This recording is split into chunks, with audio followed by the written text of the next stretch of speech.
First she shook Barrett awake, and then took the chair and smashed the window. It was just big enough for an adult to barely crawl through the opening. She helped Barrett out, and then she handed out the sleeping Pauline. She threw the clothes and shoes by the bed after them. Then she remembered the rose-painted chest that stood in a corner behind the bed. She got it out too. Mariah felt like she was suffocating from the smoke seeping into the room. The flames roared wildly behind the walls, and suddenly it seemed like the loft beams gave away as part of the heavy turf roof collapsed over the chamber. Sparks and embers rained down into the room, and tongues of fire licked around the door to the kitchen. Barrett called out to her in fear from the yard, and it was at the very last moment that Mariah managed to get out. She cut her feet to the bone on the broken glass shards when she landed, but she didn't notice. In a hurry, she saved the clothes and shoes from the house before it collapsed, and she ran around the burning house. What about the barn and the animals?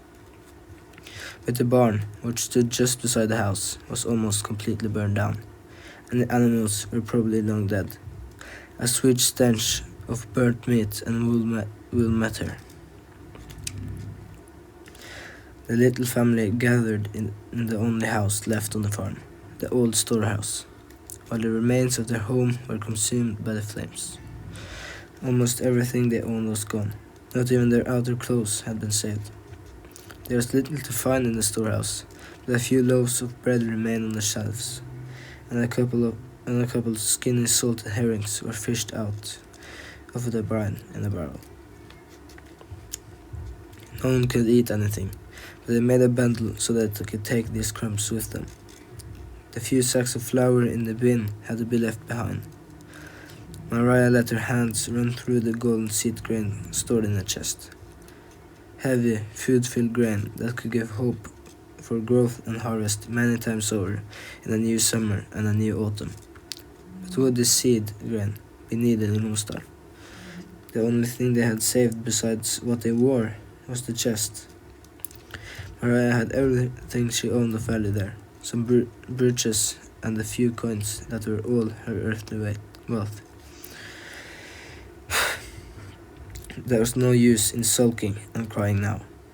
There was only one thing to do: try to get down to the people in Lomsdalen as soon as possible. And slowly, infinitely slowly, they struggled along the long way over Dyrbergene and Lomsdalsheiene. Mariah went first, carrying Pauline on her back. Behind her came Barrett with the chest and a little food bundle. In some places, they had to break through wet, rotten snow that reached all the way to the ground. The coarse, damp ice grains penetrated their shoes, and then their thin clothes. They became wet and cold,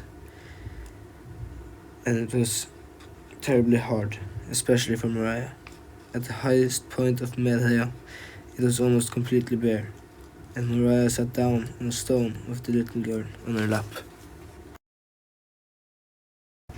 She tried to get the children to eat some of the flatbread, but Barrett couldn't swallow anything. Pauline just spat it out again, whining and wanting to go home to bed. From the hill they could see all the way to the farm, which now seemed so far away. Thin blue smoke still arose from the smoldering timber remains, and along the mountainside smoke clouds drifted slowly towards Lomsdalen. Lomsdalen had been their home for almost 3 years, and they had grown fond of this lonely place between mighty mountains.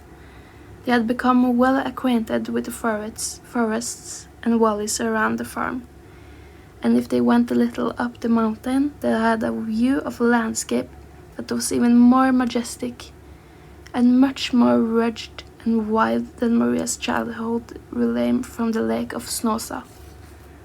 It was lonely, and rarely did people visit, but those that I gotten to know were friendly and helpful. They had also become good friends with the Sami, and some of them stayed on the farm for days or weeks during the autumn or spring migrations.